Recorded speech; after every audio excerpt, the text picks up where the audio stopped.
Pwede po ba sa ibang araw na lang natin gawin yung interview? Nakapag-promise po kasi ako kay Attorney Meredith na magkikita kami ngayon eh. Bakit ba sobrang interested kang i-hire yung little person na yun, Mom? Matalino kasi at magaling itong si Lilette. Despite all the things that she's gone through, survivor siya and she reminds me of my younger self. Huwag kang magpapautos sa kanya. She's deceiving. She's a bad person inside. Kaya hindi mo siya mapapagkatiwalaan. Excuse me, ma'am. Ready na po kami. Sige. Tatawagin ko na lang kayo pag okay na, ha? Okay po.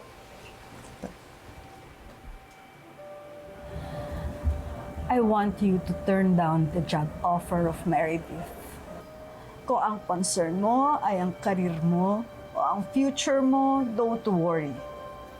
Just stick with me. Ako ang bahala sa'yo. Salamat po ka, Lorena. Pero hindi ko naman po kailangan yung padrino eh. Gusto ko po sana kapag nakakuha ko ng trabaho dahil po sa sarili kong pagsisikap. Kaya kung pwede po sana pag-aralan ko muna yung company profile at job offer ng Legal Advocates Bureau. Kasi po, magkaiba naman yung trabaho sa personal na issue ni attorney. Lilette, nakalimutan mo na ba yung mga kabutihang ginawa ko para sa'yo? Yung scholarship mo. Yung tinulong ko para sa operasyon ng tinang mo. Huwag mong isipin na nag-i-impose ako. Ginagawa ko to para sa kabutihan mo. A company na pinamumunuan ng isang tao with questionable morals ay isang rotten company. I want to save you from all that. Kaya kung ako sa'yo, tanggihan mo ang offer ni Meredith at layuan mo na siya.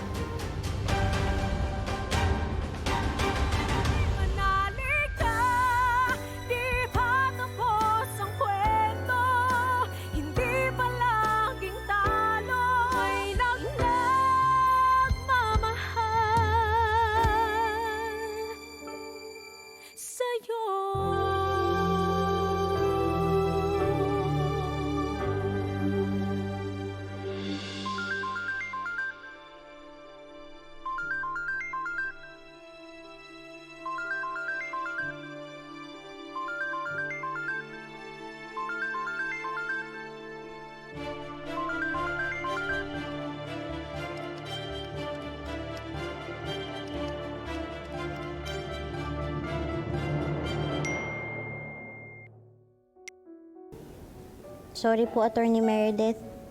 Hindi na po ako makakapunta sa meeting natin. Tinanggap ko na po kasi yung job offer ng DNR ni na Ma'am Lorena at Attorney Constantino. Pasensya na po talaga kung hindi ko kayo nasabihan agad. Sana maintindihan niyo po. Attorney, may problema ho ba?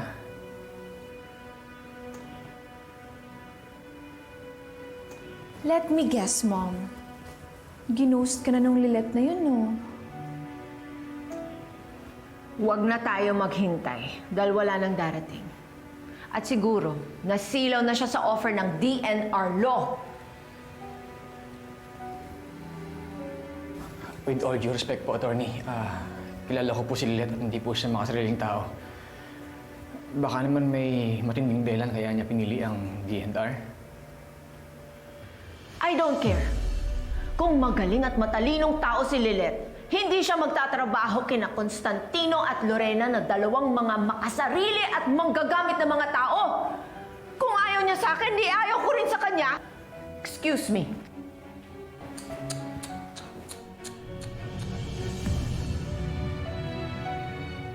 Why is Mary so affected na Lilette chose that DNR law?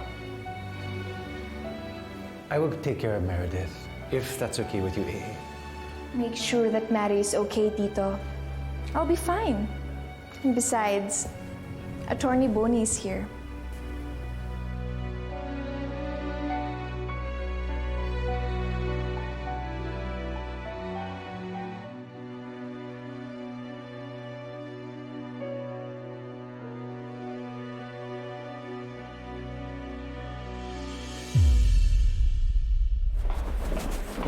Mer!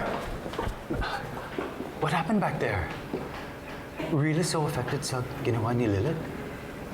I don't know. Kaya nga ako umalis eh. Gusto ko munang i-process sa sarili ko. Or was it because of Constantino? Because you remember what happened between the two of you.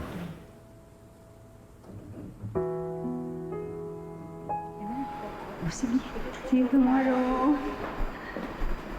Mer, can we talk?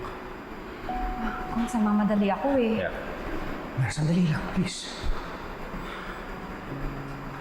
Iniiwasan mo ba ako? Cons, mali ito eh. Kahit mahal natin isa't isa, hindi ko talaga kayang maging masaya habang may ibang nasasaktan. Nagsisi din talaga ako na may namagitan sa ating dalawa. Kasi nawalan ako ng kaibigan eh. Mer, naiintindihan kita. Pero ikaw ang mahal ko. At ikaw naman talaga, bago pa kami ni Lorraine eh. Pero naiintindihan kita. At tama ka. Unfair sa'yo. Oo. Pero unfair din kay Lorena. Kung ipagpapatuloy pa yung ganitong klaseng setup. Kaya sige. Aayusin ko to. Hihiwalayan ko si Lorena para wala na tayong problema. Mas mahal ka ni Lorena. Masasaktan siya kung iiwan mo siya. At hindi ko rin alam kung kaya ng konsensya ko yun. Hindi. Mas lalo ko lang sasaktan ko yung pagpapatuloy ko yung relationship namin kahit di ko siya mahal. Mer, listen, Mer. I'm just doing the right thing here. Okay? Ikaw ang pinipili ko. Ikaw ang gusto kong makasama habang buhay at hindi si Lorena.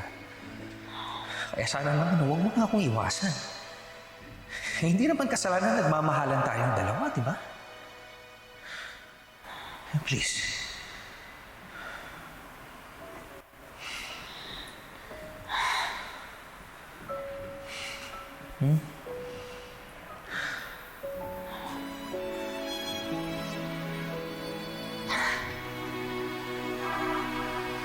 Sige. Sige, Cons. Pero tapusin mo muna yung relasyon mo ni Lorena. Ako, mahal. Ayusin ko to. Kapag naging okay na lahat, magsimula tayo ulit.